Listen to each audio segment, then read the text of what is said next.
Welcome, everyone, to this briefing brought to you by the Israel Defense and Security Forum, IDSF. In Hebrew, our name is Abitchonistim. Today marks 1 year from the October 7th massacre and the beginning of this war. It's 1 year of loss, of pain, of death, and also of strength and of unity.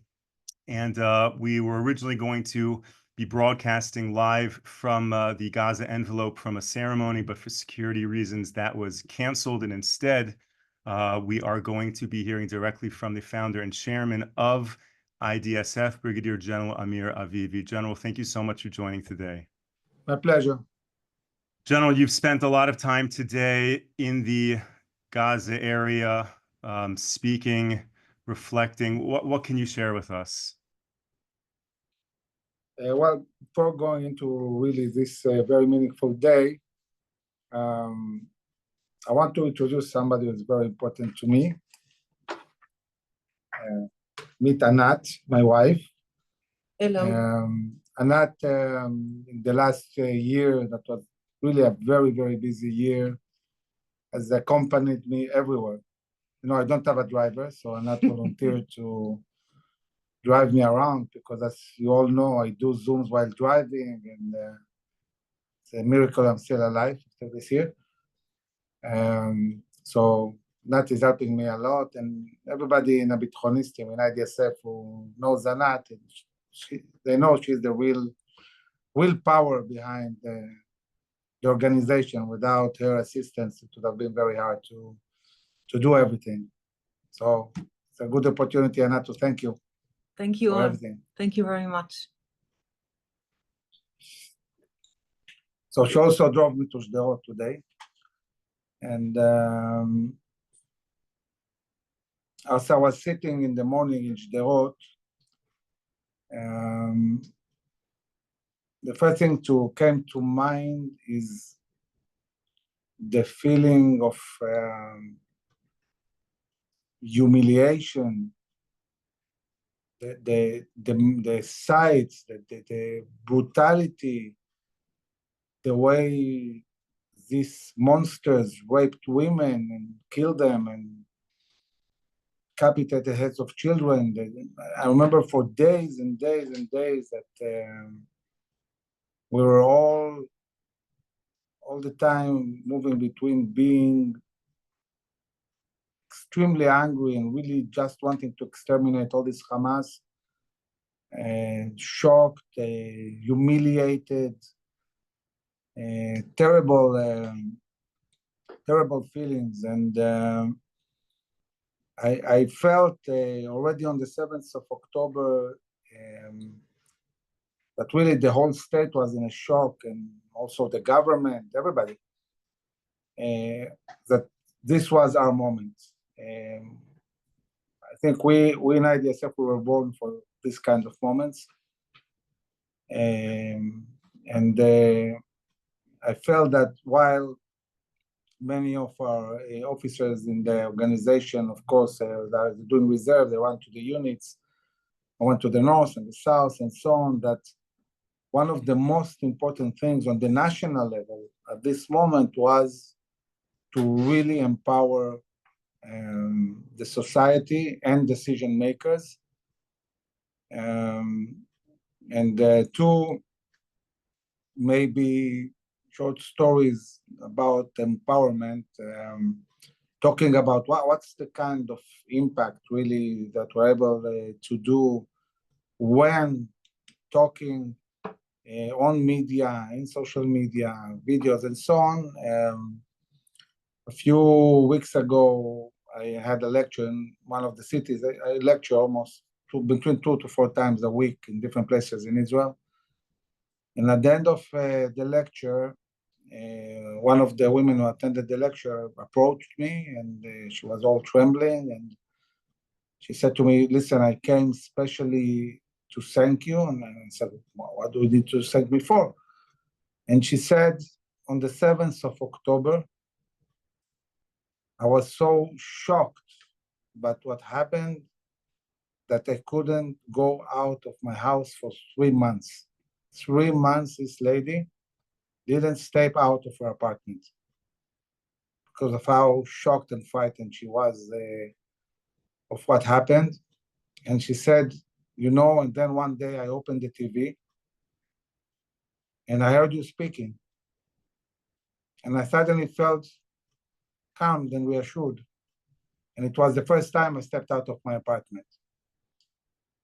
And this is something I get a lot from people. You reassure us, you calm us. And it's not because the things we are saying are easy, but we're talking national security, military stuff. It's things that are dramatic.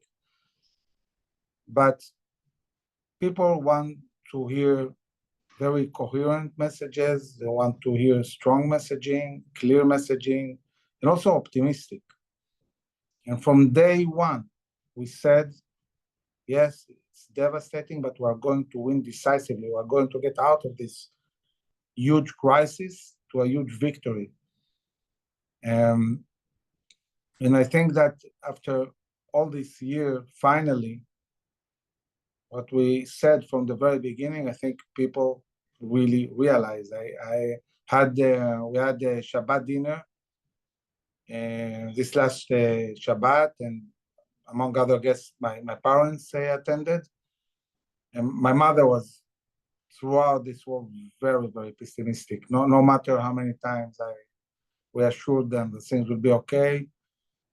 A lot of pessimism. And she said to me in the dinner, Amir, between the pages and the killing of Nasrallah, the first time I realized we're going to win. And I think this is something that really the whole society, and I think not only in Israel, you guys and throughout the world, in countries, and the countries in the Middle East who are seeing what's going on, and are suddenly understanding Israel every day is getting stronger and stronger and stronger and more effective, and winning, and it's only going to continue like that more and more. Yes, there will be difficult moments, there will be challenging moments. We have Iran ahead. We have still many complicated missions in Lebanon. It's not over, not even close. But things are moving steadily towards a great future for Israel and the Jewish people. We need to keep up the job. And talking about really the work we do with the government, I remember a few weeks at the beginning of the war, when the Air Force was attacking in Gaza and all the forces were outside of Gaza. We didn't start our maneuver, ground incursion into Gaza. Forces were training, organizing. Nobody knew what's going to happen. Are we going in? Aren't we going in? What will happen? And there were some specialists from the US who met with the Prime Minister and told him, listen, we have researched this. We have our lessons learned from Iraq and Afghanistan. If you guys go in, thousands and thousands of soldiers are going to get killed. You shouldn't go in. And there were also some generals in Israel who pushed this view. And I remember the Prime Minister invited us to meet. And we were sitting, waiting to meet him. And I thought to myself, this is a Churchillian moment. I mean, a moment where everything looks terrible, gloomy. Nobody knows what is going to happen. I remember when I saw the movie Darkest Hour with Churchill, when he was appointed, when the whole British army was surrounded by the Nazis in Dunkirk. Nazis have conquered all of Europe. You don't see any hope. You don't see how we're stopping this evil war machine that is taking over everything.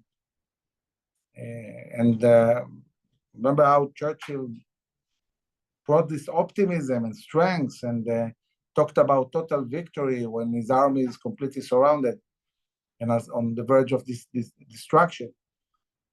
And I thought to myself, before when we go in to meet the Prime Minister, it's not just about strategically or tactically explaining to him what we think he should do. It's about spirit. And we went in. think 8 generals. And I sat in front of him, and he looked terrible, terrible. And I said to him, you know, Mr. Prime Minister, I can imagine how you feel. It's devastating. And you're asking yourself how this is happening to you. The crisis and the sides is terrible. But you shouldn't look at it like that. You are privileged. You are privileged because you got the opportunity to lead Israel in a biblical war, in an historical war that will change Israel for generations. You were privileged, you were elected to lead us in a war that is the second independence war of Israel. And it's not by chance that it's you. You were elected for that. And then we reassured him, trust the ground forces, they're going to do the job, let them go into Gaza, we're going to win, nothing is going to stop our forces. It was hard to trust the army to the 7th of October.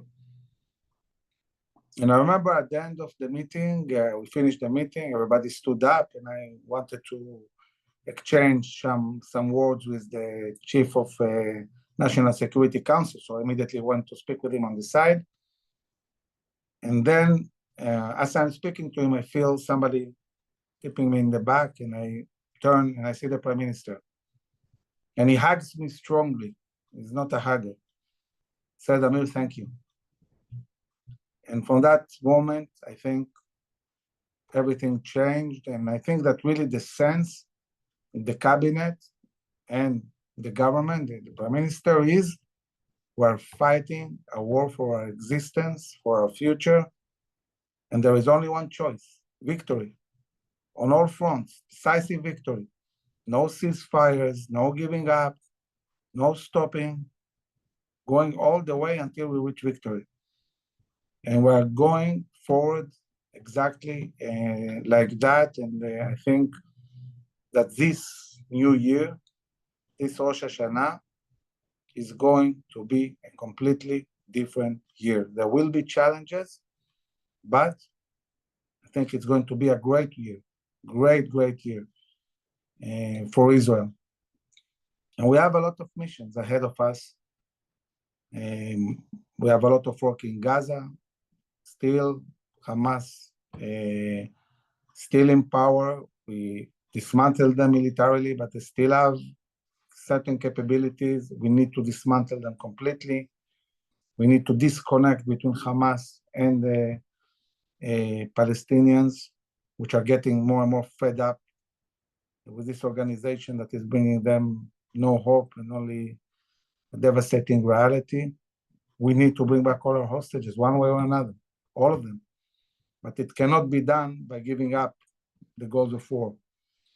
We need to destroy Hamas and we need to bring the hostages. And we need to bridge these two goals. We need to manage to do both of them and also create a reality where never again there will be a terror army in Gaza. We cannot have a reality where in a year or 10 years or 5 years, we'll have another 7th of October or another huge war. Never again.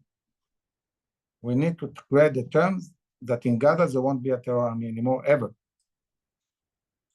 And this needs to be a basic way of thinking, talking about our national security.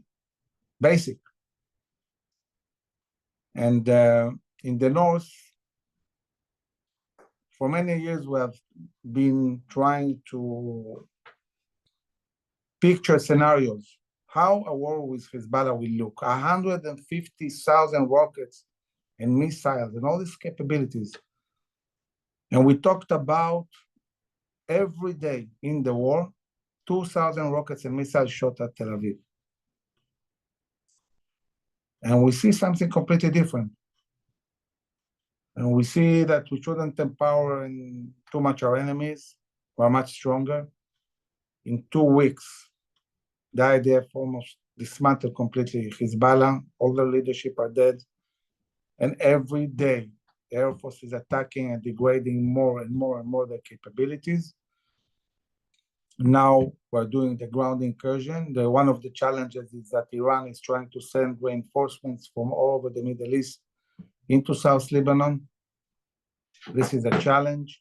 We need to meet this challenge. We need to deal with this.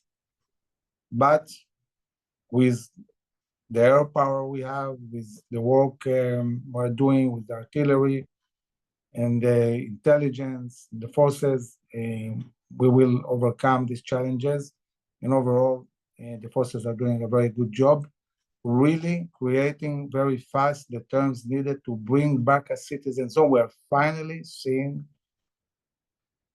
the end of this process where our 60,000 displaced citizens are going home, are going to bring them this year home.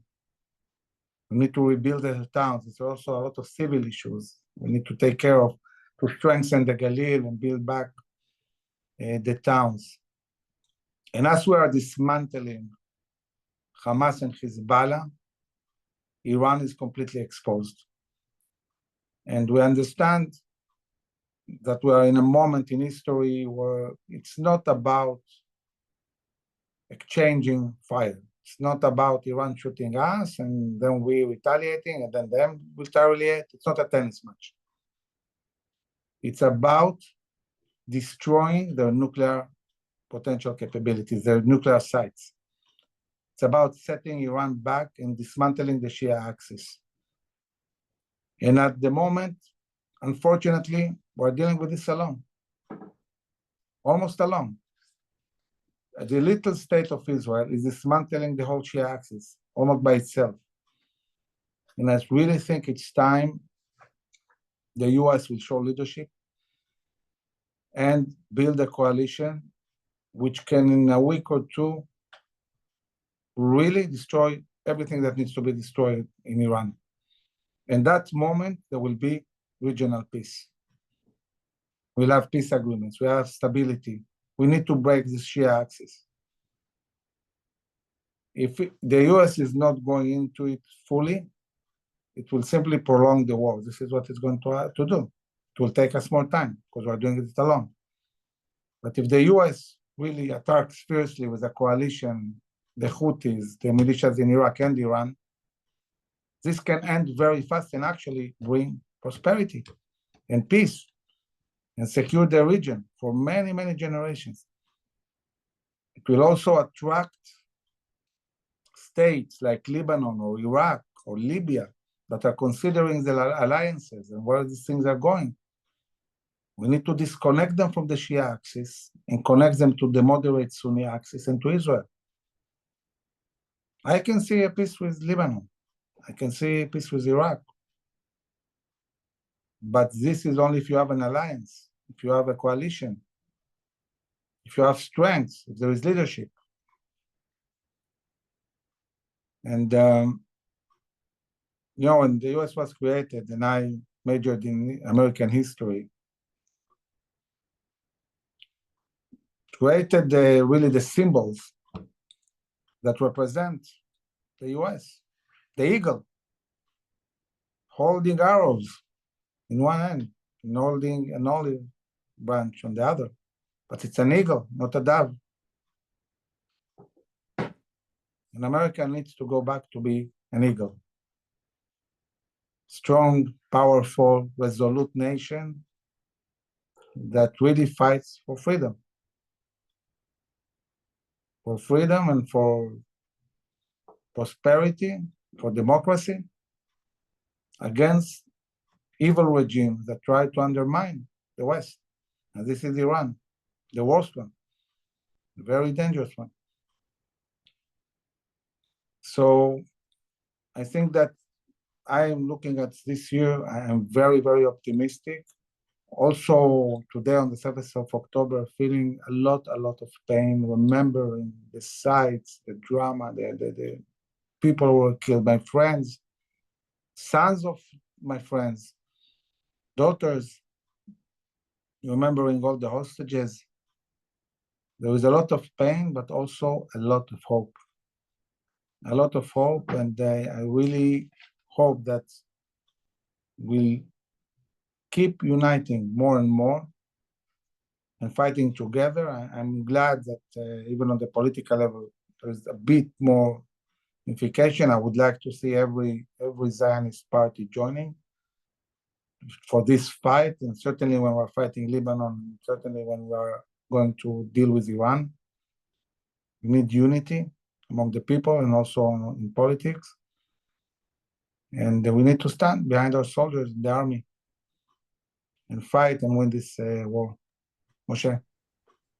General, you mentioned that story of the lady who came out to your lecture and what you did for her. And I can tell you unequivocally, you have done that for hundreds and thousands of people. I can tell you for me personally, you have gotten me through this war with your direction and your guidance, and absolutely for the viewers who tune in all of the time to really hear your message of strength, your guidance throughout this war. And we don't have much time for questions, but I want to ask an important question. I was actually reviewing earlier today our briefings that we did on October 8th, 9th. And in those early days, there was so much that was unknown. You had such crystal clarity on what Israel needs to do. And even before this government declared their war goals, you were guiding what they should be.